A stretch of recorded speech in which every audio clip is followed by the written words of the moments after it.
just had one of those mornings where nothing is going right?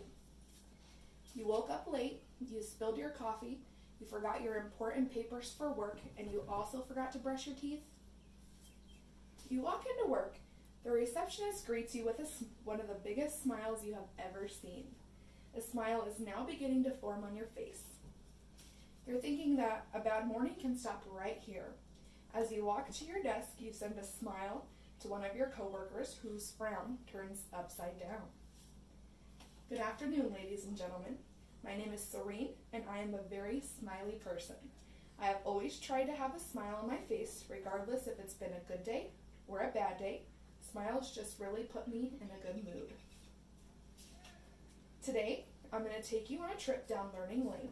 I will be teaching a brief lesson about none other than facial expressions. First, our lesson will start with a little science of our facial expressions. Next, I'll be talking about how our brain responds in certain social situations that cause mimicry. I'll also talk about how smiling has physical and mental parts to it that make smiling contagious. Lastly, I'll talk about how much benefits we receive from smiles. Ever since I've started my research, I've looked back at how many times I've been in a bad mood and someone flashes me a smile. My mood goes from worse to fantastic. The same if I flash someone a smile, they always smile back. Smiles can definitely do the world wonders. Let me tell you how a smile starts. A smile begins in our sensory corridors. The ear collects a whispered word. The eyes spot an old friend on the station platform. The hand feels the pressure of another hand. This emotional data funnels to the brain, exciting the left anterior temporal region in particular, then smolders to the surface of the face, where two muscles standing at attention are roused into action. The zygotic major, which resides in the cheek, tugs the lips upward, and the orbic venous owli, which encircles the eye socket, squeezes the outside corners into the shape of a crow's foot.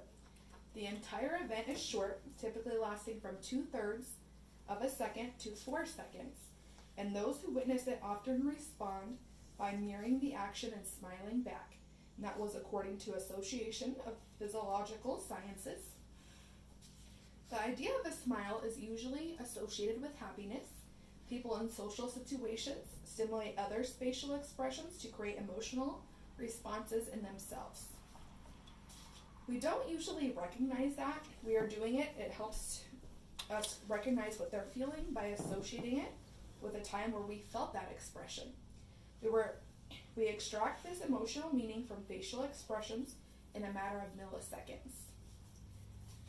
According to Science Daily, growing evidence shows that an instinct for facial mimicry allows us to empathize with and even experience other people's feelings. If we can't mirror another person's face, it limits our ability to read and properly react to their expressions. Not only does smiling make us feel good, but it also can make us appear more attractive to others, and it can even lengthen our lives. According to Psychology Today, the act of smiling activates the neural messaging that benefits your health and happiness. Smiling activates the release of neuropeptides, which are tiny molecules that allow neurons to communicate by fighting off stress. The feel-good neurotransmitters, dopamine, endorphins, and serotonin, are released when a smile flashes across your face. This relaxes your body and can also lower your heart rate and blood pressure.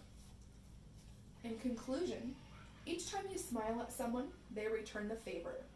You are both releasing feel-good chemicals in your brain, activating reward centers, making you both more attractive, and increasing the chances of you both living longer, healthier lives, all due to that one smile.